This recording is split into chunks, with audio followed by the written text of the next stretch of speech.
Hoje, a saúde das pernas é o assunto do programa, né? Já falamos sobre a má circulação, causas, sintomas, formas de prevenção e agora o nosso foco vai para dois problemas vasculares, trombose e varizes. Quem está aqui comigo no estúdio esclarecendo as principais dúvidas sobre esse assunto é a médica vascular Bruna Naves. Bruna, eu queria que você já começasse falando com a gente sobre a trombose, né? Como que a gente pode definir a trombose? O que é trombose? Miquele, a trombose é a formação de um coágulo, um trombo que obstrui a passagem de sangue no interior da veia. Então, quando esse coágulo se forma, o sangue ele não consegue chegar aonde ele deveria chegar. E os principais sintomas, como a gente comentou no bloco anterior, são inchaço súbito, especialmente de uma perna só, então a perna incha do nada, não melhora com o passar do dia e a gente sente uma dor muito forte, especialmente na panturrilha, como se fosse uma cãibra que não melhora. Além disso, às vezes a musculatura fica rígida, bem dura, bem endurecida. Esses são os principais sinais de alerta que a gente deve pensar em trombose. Sim, agora quais são as causas, né, da trombose? Bom, as principais causas da trombose incluem ficar longos períodos na mesma posição, que a gente já falou que é muito prejudicial para a circulação, né? Então ficar sentado, parado muito tempo, e por isso é muito frequente em viagens, né, mais longas. O uso de hormônios, né? Então anticoncepcionais e terapia de reposição hormonal, ele aumenta muito a chance de trombose também. Fumar, existe uma relação nítida entre pessoas que fumam e a ocorrência de trombose. Todos os tipos de câncer aumentam a chance de trombose, então pacientes que tiveram câncer recentemente ou ainda estão fazendo tratamento, quimioterapia, radioterapia, devem ficar ainda mais atentos. História familiar é uma coisa muito importante, então pessoas na sua família têm histórico de trombose, você provavelmente também tem uma chance mais alta, então você deve ficar mais atento. E o sedentarismo, a falta de atividade física, tudo isso também aumenta muito a chance da formação desses coágulos, desses trombos na nossa circulação. Infelizmente são diversos fatores, né, que a gente precisa ficar atento e observar. Muitos hábitos do nosso dia a dia têm os fatores genéticos, mas eu queria que você falasse mais uma vez, assim, você começou até a falar sobre essa questão dos fatores de risco, né, mas quais são? Quais são as pessoas que devem ficar mais atentas ainda? O passar da idade já é um fator de risco aumentado para a trombose. Então, pessoas acima de 60 anos têm um risco maior de formação de coágulos e de ocorrência de trombos.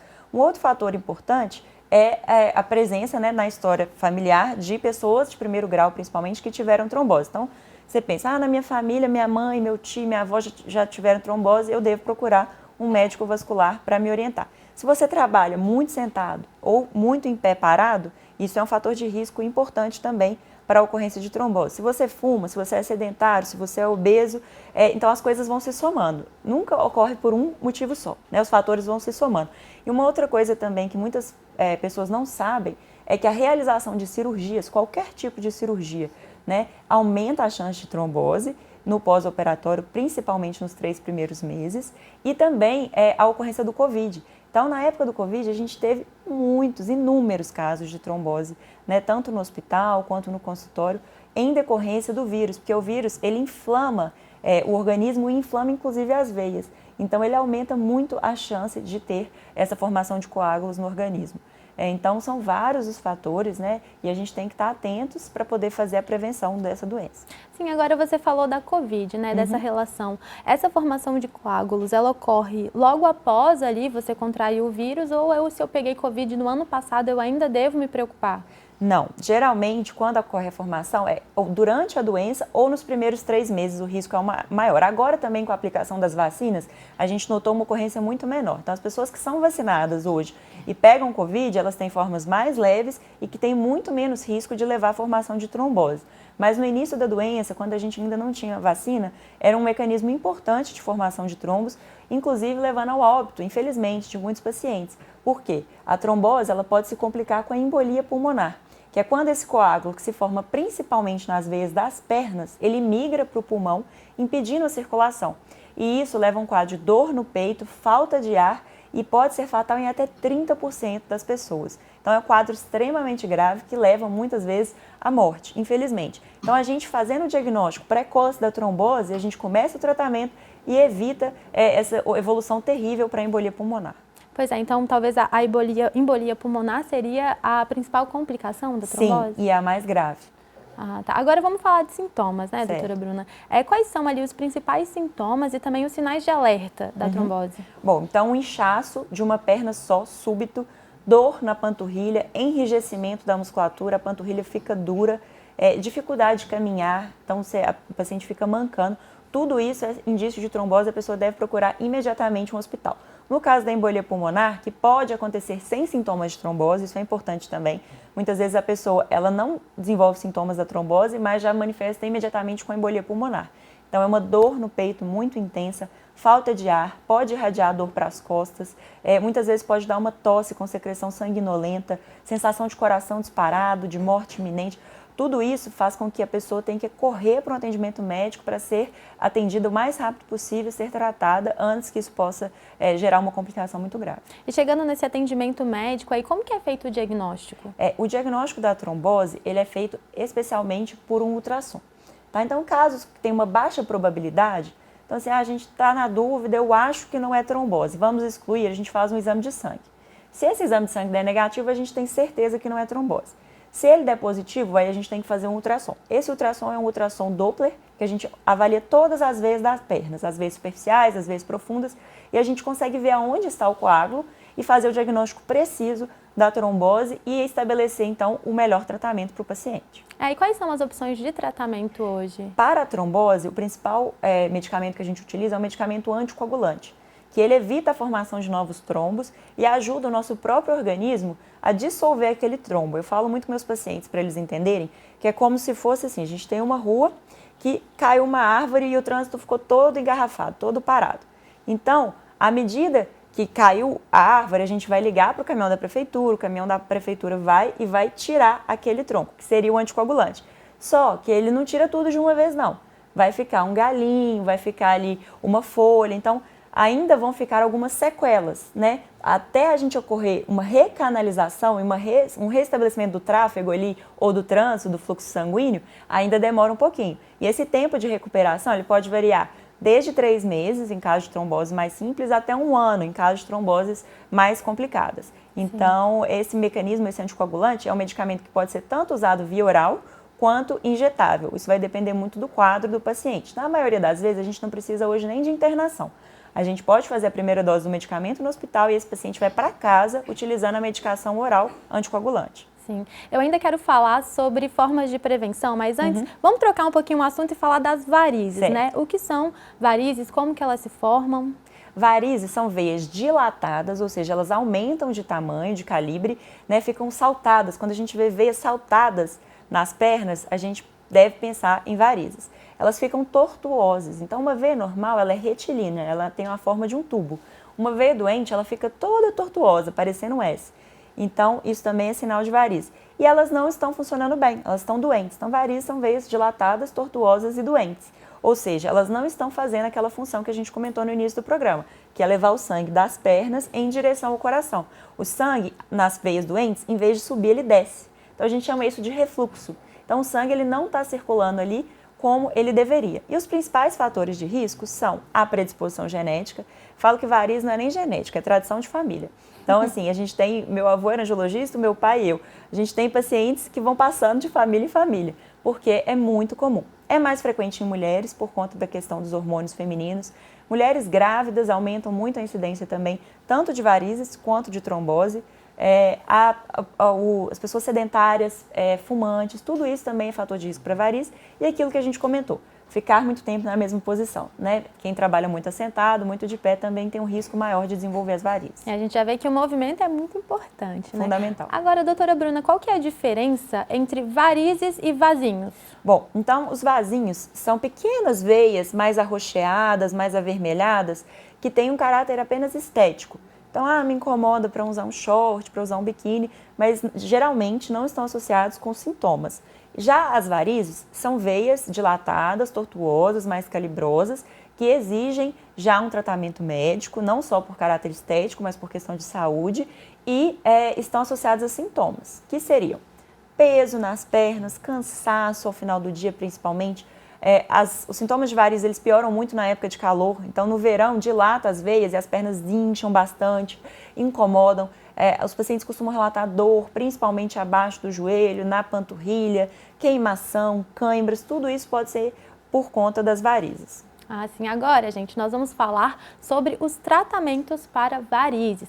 A repórter Fernanda Pontes foi conhecer a escleroterapia com espuma, oferecida gratuitamente pelo SUS na Santa Casa de Belo Horizonte. Aparecida Cristina da Cruz sofre com as varizes desde os 25 anos. Minha família tem esse quadro, né? A gente tem problema de circulação, varize, úlceras, consequentemente úlceras. E até então não tinha nenhum resultado que tivesse dado essa opção, porque eu também sou hipertensa. Quando apareceu essa oportunidade no SUS, na Santa Casa de aplicação de espuma, eu me interessei. Mais de 20 milhões de pessoas no Brasil sofrem com varizes. A maior parte delas são mulheres. Dados do SUS de 2022 apontam que no ano passado, 45 mil mulheres foram internadas no país com a condição. Na Santa Casa de Belo Horizonte, a escleroterapia com espuma tem melhorado a condição de vida dos pacientes que sofrem com varizes e feridas crônicas. É um tratamento que ele vem para substituir o tratamento da cirurgia convencional de varizes. Né? É um tratamento que não tem anestesia, né? É feito dividido em sessões, né? E com um benefício muito grande para o paciente. Em pouco mais de 2 meses de tratamento, a Aparecida já percebe melhoras em sua vida. Melhorei a qualidade de vida, tirei peso que eu tinha na perna. Hoje posso correr, se eu precisar, eu posso correr, eu faço caminhada. Escleroterapia com espuma, né, doutora Bruna? Quando que esse tratamento é indicado? Então, a escleroterapia nada mais é do que a famosa aplicação de varizes, né? E a gente tem hoje 3 métodos disponíveis, que são a aplicação ou escleroterapia convencional, a aplicação de espuma e o laser. Vou falar um pouquinho de cada. Em relação à espuma, como a reportagem mostrou, a gente utiliza para pacientes principalmente que têm varizes bem calibrosas, bem grossas, que teriam uma indicação cirúrgica, né, da cirurgia convencional. Mas por algum motivo a gente não quer operar esse paciente ou a gente vai ter um resultado melhor com a utilização da escleroterapia com espuma. Então, ela trata muito bem essas veias calibrosas a nível ambulatorial, sem necessidade desse paciente ficar internado, ser submetido a um procedimento cirúrgico. Então, é feito em etapas e melhora muito, principalmente, a qualidade de vida das pessoas que já têm uma insuficiência venosa crônica, ou seja, já estão naquele estágio mais avançado das varizes, onde ocorre a presença das úlceras venosas, né, que são as feridas. Então, nesse tipo de paciente, a escleroterapia com espuma tem resultados sensacionais. A escleroterapia convencional, ela já é utilizada para pequenas varizes e os vasinhos, que a gente injeta um medicamento por meio de uma seringa e uma agulha no interior dessas veias e vasinhos, fazendo com que elas sofram uma reação inflamatória e vão desaparecendo. E por fim, o laser é uma opção mais moderna que a gente tem também, de tratamento das varizes e vasinhos, em que a gente queima a veia afetada. E esse laser, ele pode ser feito também no consultório, sem necessidade de internação, e tem um resultado muito bom. Além disso, Nikele, a gente tem a cirurgia convencional, né? E a cirurgia também hoje a laser. Como que são feitos esses procedimentos? A cirurgia convencional, a gente faz incisões e liga ou retira um pedaço da safena, que é a principal veia, né, das nossas pernas, que pode estar doente.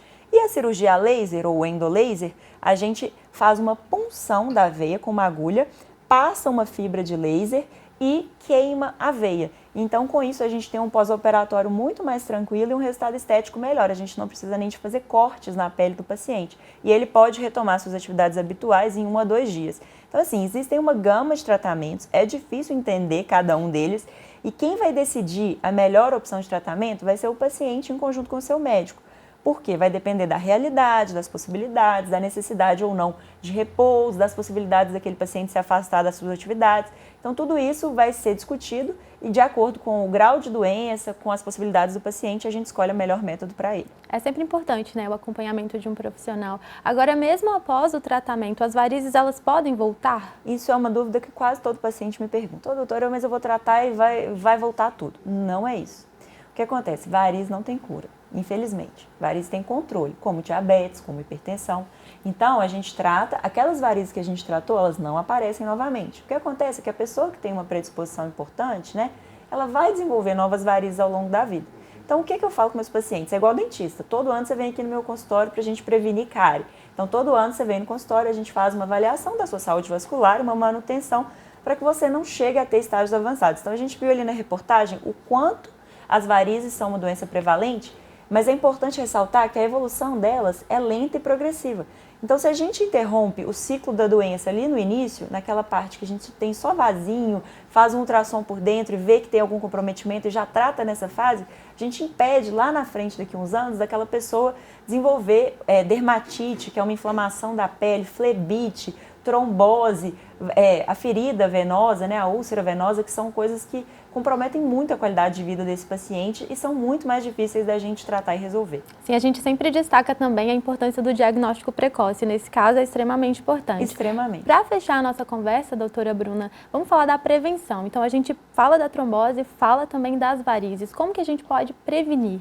Então, os mecanismos de prevenção, eles são muito comuns entre os dois fatores, tá? Então, tanto para varizes quanto para trombose, primeira coisa, evitar a imobilização. A gente vai sair desse programa com o lema, mexa-se. Né? O nosso corpo não é feito para ficar parado. Então, faça pausas ao longo do seu dia de trabalho, alongue-se, a gente vai ter uma matéria sobre isso, e tenha uma hidratação adequada, uma alimentação saudável, mantenha um peso equilibrado, não fume e pratique atividade física regular, tanto atividade de fortalecimento quanto atividade aeróbica. Por fim, se você apresenta algum daqueles sintomas e sinais que a gente discutiu, ou apresenta um histórico na sua família de varizes ou de trombose, não deixe de procurar um médico, angiologista, cirurgião vascular e saber quais cuidados e como você pode ser avaliado.